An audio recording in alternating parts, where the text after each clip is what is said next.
Okie dokie, here we go. Now, I'm leaving the regular PowerPoint up. This is a PowerPoint. And then the title of this, of course, is going to be PowerPoint with lecture behind it.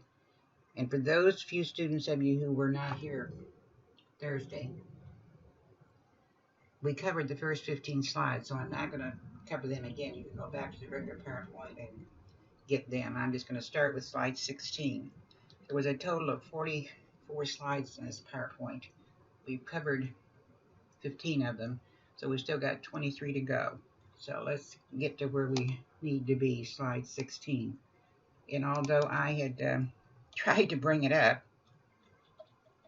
it didn't want to come up too much Thursday, so let's try it. Oops.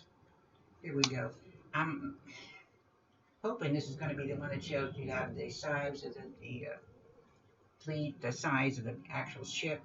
If not, I'm pretty sure it is. If it's not, I'll apologize.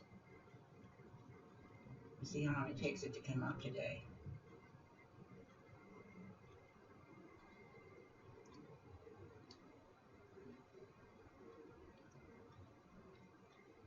Looks like it might be trying to come up.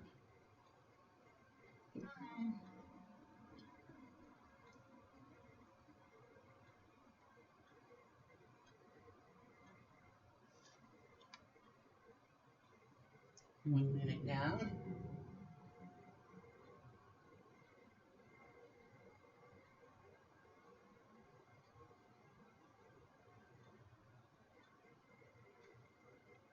Uh-huh.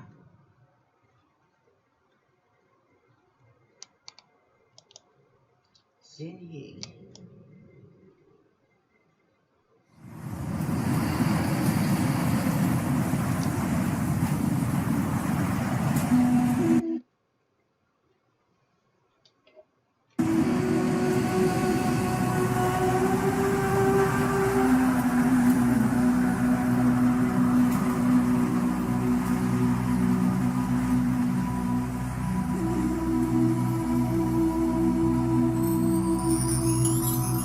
During a time of great prosperity and peace in the flourishing garden of Islam, when philosophers and scholars excelled all others in the quality of their writing, and scientists and inventors devised the most marvelous of innovations, adventurers and travelers would go where none of their kind had gone before.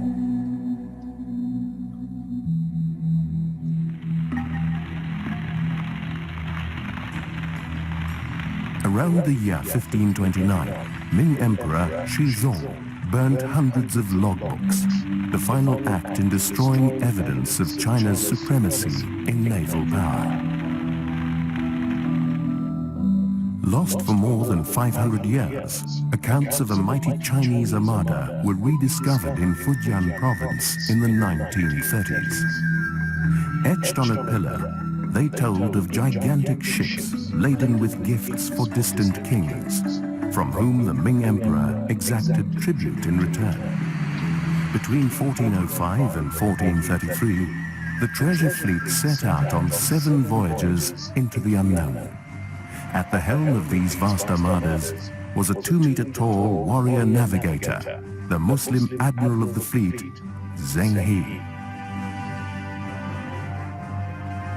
By the end of his final voyage, his fleet had covered over 50,000 kilometers, having anchored in the most famous ports of the time.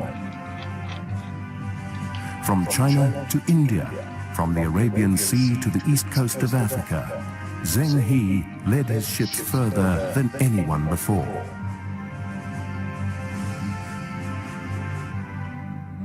Following the religion of Islam, young Zheng grew up in Kunyang, part of the then Mongol Empire. But his boyhood life was to change on his 11th birthday. In 1382, when imperial Ming armies conquered Kunyang, Zheng was captured and made a eunuch page of a prince, Zhu Di. As fortune would have it, when Zhu Di seized the Chinese throne, Zheng He became his confidant.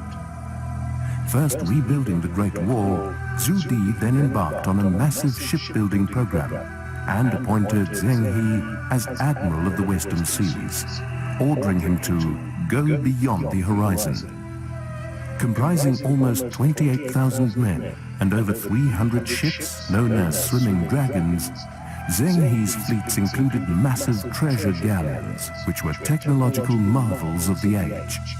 400 feet long and 160 wide, with 9 masts, they were almost 5 times the size of Portuguese caravels, which would sail into the Indian Ocean only 50 years later. With a crew of 1,000 men, the ships took enough food to last them for years at sea, and included tubs of earth on deck so that vegetables and fruit could be grown. Beneath were kept the treasures with which to impress their hosts, while within watertight holds, horses were stowed for the cavalry. Zheng He often astonished his emperor by returning with extravagant tributes, of which the most amazing was acquired on his 4th voyage in 1414. In the kingdom of Bengal, Zheng persuaded the ruler to part with an animal given him by an African king. To much excitement, when the giraffe arrived at the imperial court in Beijing, the emperor's philosophers celebrated it as the fabled unicorn, an animal associated with an age of peace and prosperity.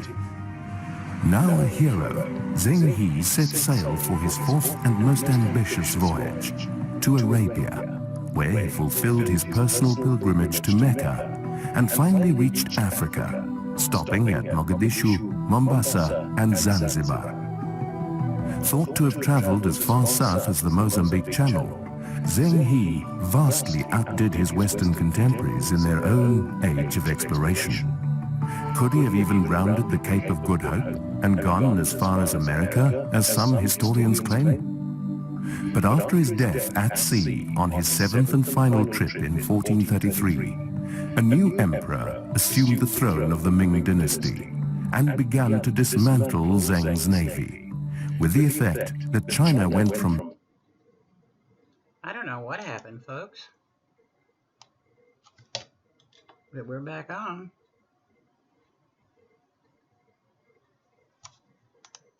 being a superpower into isolation.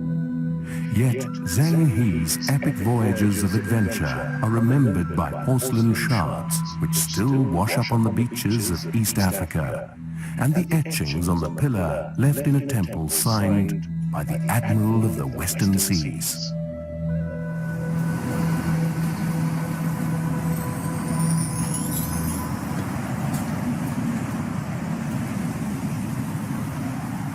I apologize for the interruption. Like I said, I have no idea what happened, but then I'm not a computer guru, but I got done what I wanted to do. I wanted you to see and hear about the size of those ships, a couple 100 feet long and several 100 and more feet wide, 1,000 people. I mean, this was just phenomenal. Just an interesting piece of history. When you start thinking about, other countries, sometimes we get very derogatory. We think of Chinese as wearing pigtails and long dresses and being strange, but they were very advanced intellectually. So now we're going to leave China and go to Portugal, which is part of our history course. The Portuguese were excellent navigators, and Prince Henry, the man who ruled the kingdom, was he was called Prince Henry the Navigator, but he never got on a ship. But he was very curious. He built schools to train his navigators. And the reason they could do all this exploring and building schools and things is because their government was stable. So they had time and the money to explore. And Prince Henry didn't mind, shall we say, confiscating money from other areas. It wasn't always just tax money. Sometimes he used the church money. The sailors sailed up and down the west coast of Africa. They established small colonies, and they traded with Africans for slaves. And in defense of the Africans who sold the slaves, they had no idea that the Portuguese were going to treat the slaves any differently than they did, which was with respect. And this is where we get the plantation system. It's from the Portuguese. They built big farms, big plantations, if you would, based on slavery, where they grew sugar, and also had ports where they could refuel their ships. By 1498, they had explored the entire Indian coast, which is not the American Indian, of course, it's the Indians. They had built trading posts in Africa, in India, in southern China, and Indonesia. Now, this little YouTube, and it's the last one I'm going to show you, it's only about 2 minutes long, if I remember right. Hope it comes up sooner than the other one did.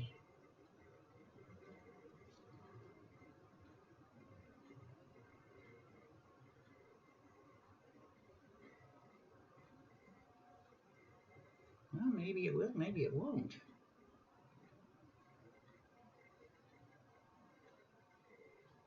Doing something.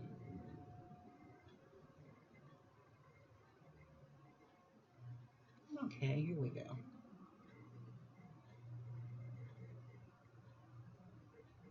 It is 2 minutes and 11 seconds long.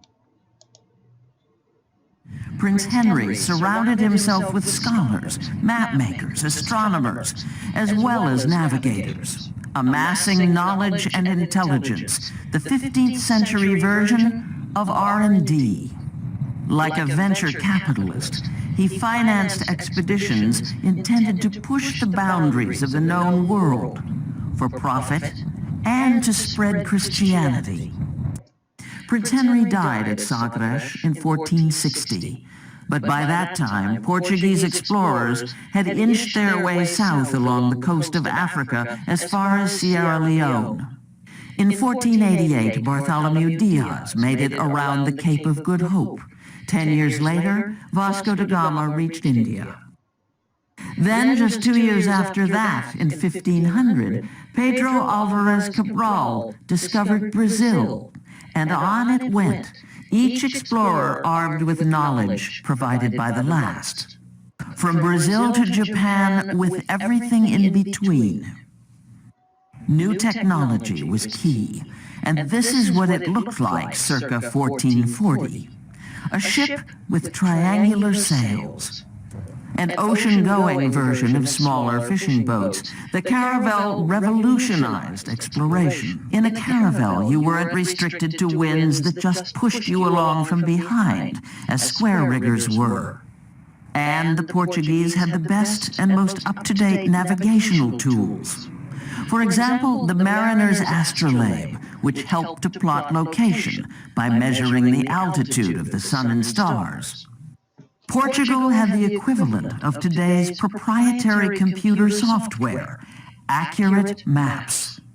Portugal monopolized world commerce, but only as long as it managed to keep its knowledge out of the hands of competitors. Ferdinand Magellan commanded the first expedition that made it around the world. He was Portuguese, sailing for the Spanish. That is the key. Keeping your information secret. Everyone, if they couldn't get hold of the information, which they didn't right away, they wanted a Portuguese navigator. And there was a book written called The Shogun, which was about a trip to Japan with a Portuguese navigator and all the experiences and adventures that they had there. Oh, I think I'm going to sneeze. This is just a repeat of the... excuse me. And along comes Christopher Columbus, and as the keeping information out, this man was born in Genoa, and he believed he could get to India sailing west. Why would he believe something like this? Mainly because he got married when he was in Genoa, and he married the granddaughter of a Portuguese navigator. And because of inheritance and there having no brothers, she was the one that wound up inheriting all of his charts and his instruments and his maps. So, of course, Christopher Columbus got a hold of him. He comes to the idea you could sail west and not drop off the end of the earth because the earth wasn't flat, and you could reach India. And during this time in the country of Spain, Queen Isabella and King Ferdinand had married and combined their countries, and for the first time, Spain is almost totally united, but she's decided that since they are Catholic, they want to get all the Muslims out. So they go to war and kick the Moors out. And wars cost a lot of money. So when Christopher Columbus showed up with this plan, this proposal, they agreed to take a gamble. It's either going to work and they're going to get some money, and because they're going to get to India and get the spices, or they're already broke. So what's a little bit more broke? Well, Columbus did. Took 3 ships, and in 33 days in 1492, he arrived in the Bahamas. What's the expression in 1492? Columbus sailed the ocean blue. He returned to Spain with people he called Indians because he thought he'd landed in India. 2 years later, he made another trip, and this was actually the beginning of the Spanish colonization of the New World. So Europe's going to be called the Old World, and North, Central, and South America is going to be called the New World. Of course, he's still not convinced he hasn't gotten to India yet. Yep, wrong way. But then you have explorers from England and France as well as Portugal. They all came to the Americas, and it's pointed out. I don't know how you can find somebody that's not lost, but the Portuguese wound up with Brazil. The France and the English will actually come to the North Americas. And you've got these Spanish conquistadors, and their names probably from grade school, Herman Cortez and Francisco Pizarro, and the flow of riches to Europe in what we call black ships, because there was so much. There's primarily in the islands in the Caribbean, as well as Central America and South America, Peru, and all in those areas. And the stones, the turquoise and diamonds, rubies, gold and silver. Uh, Twice a year, they would send a big black ship all the way back to Spain.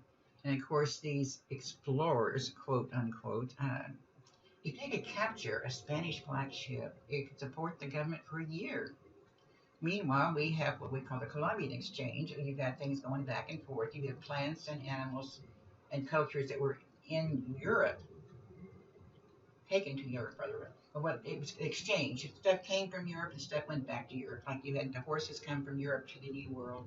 You had things like tomatoes and potatoes, corn go back. So by the mid 1500s, Spain had an enormous global empire, and they brought in so much gold they actually devalued the price of gold and silver because they brought so much in. The Atlantic Ocean and Pacific Ocean became highways to move people and goods, and of course gold, silver, precious jewels from Mexico and Peru went to Europe. Now, all these Spanish people over here, there's not big colonies per se, because most of them come over are military men, very few women. And bureaucrats are going to control what goes on in the New World, and they are appointed by the crown.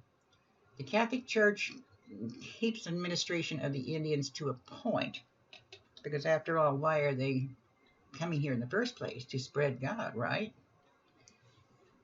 It didn't take long before the Spanish colonies were determined by the skin color, because primarily Spain had ordered the single men to get married, but there was so few Spanish women that they started marrying the locals. Now, if you were a native-born Spaniard, born in Spain, you were called a peninsular. You do need to know these four distinctions. The Spanish, pure-blood Spanish who were actually born in the New World of pure-born Spanish blood were called Creoles. So peninsulars and Creoles are basically pure Spanish with Spanish children, just the difference is the way they were born. If you were a pure Spanish and you married an Indian, your child was called a mestizo. If you were a pure Spanish and you married a black person, your child was called a mulatto. And then, of course, they had the slaves even further down. It's just a picture of the basic four classes, as you can see from top to bottom. But the justification for all this exploration and colonization, if you would, was the spread of Catholicism.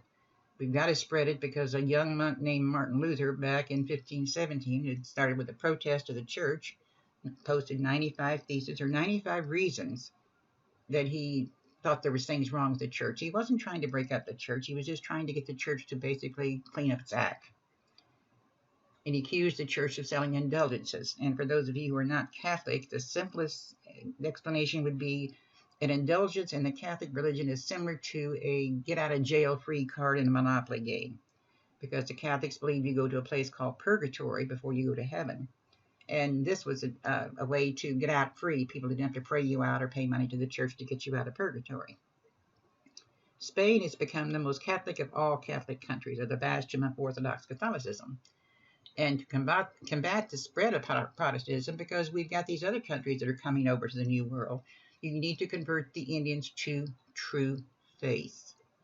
Now, you've got this spread of protest called Protestantism, and you've got the Catholic faith. And these two are going to cause so much problems. They're going to cause people to kill each other, not because of the color of their skin, not because of their location or their Indian or their country, but because of their faith. Each thought that theirs was the true faith.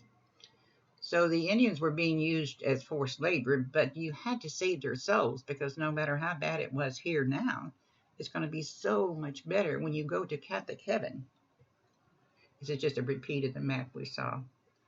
In 1537, Pope Paul II, who was the ultimate authority of the Catholic Church, he said enslaving Indians is against the law.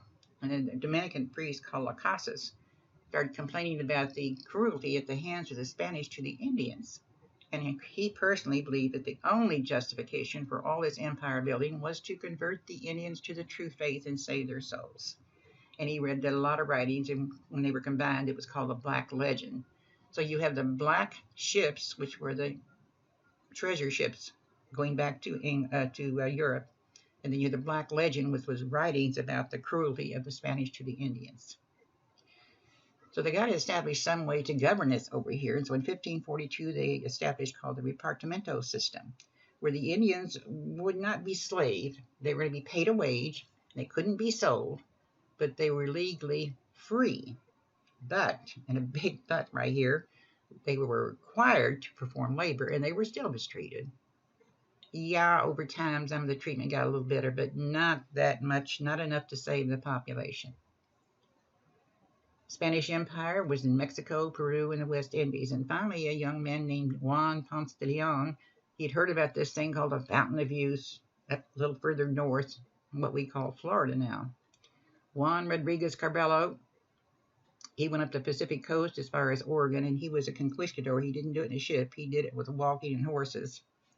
Coronado went to the interior of the western plains like Nebraska and Kansas and Oklahoma, out in that area. And even though we found some seashells and things on my father-in-law's farm in Kansas, occasionally you'd find some Spanish something or another piece of chain metal or something. They didn't have any settlements there, but there'd be evidence of someone having been there.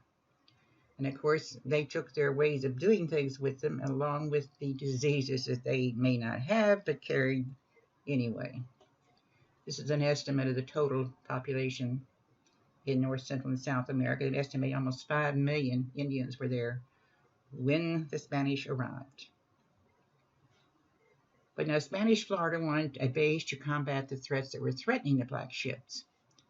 Well, you're not stupid. I mean, they may be a little bit weird as far as we think, but they heard about the French and the English coming over to the New World so they could capture a Spanish black ship. The French made it over and up just a little bit further than where we are today. They established a place called Fort Caroline. Well, the Spanish, of course, heard about it, so they built them a fort further south called St. Augustine, which is still there, by the way. And they traveled north, up the northeast coast, all the way up to North Carolina, really. And they destroyed Fort Carolina, the French, and killed everybody that was there. But their plan to convert the Indians along the way proved unsuccessful. And all those Spanish explorers going out in the Southwest, well, the Indians out there, the Arapaho, the Apache, they're pretty rough. There wasn't any gold out there. There's a lot of desert. There's a lot of buffalo. The Indians were introduced to horses by this time. And the Indians would kill the explorers. Brutal retaliation, that's putting it mildly. For instance, there was one little village that rebelled against the Spanish, and more Spanish were brought in, and they overpowered the Indians, and every man and boy in the whole village had their right leg cut off. You couldn't run or fight if you didn't have that one leg and had to use a crutch. They were brutal. Now these are the pueblos, a comma. Now this is a picture taken, of course, in 1904, but the houses are still there, and they evidence of irrigation, there's evidence of rather good living, but there's no evidence of bodies, there's no evidence of war. It looks like the people just up and moved on, and we have no idea who they were for sure, and where they went, and why. It's just like the old saying, the lights are on and nobody's home.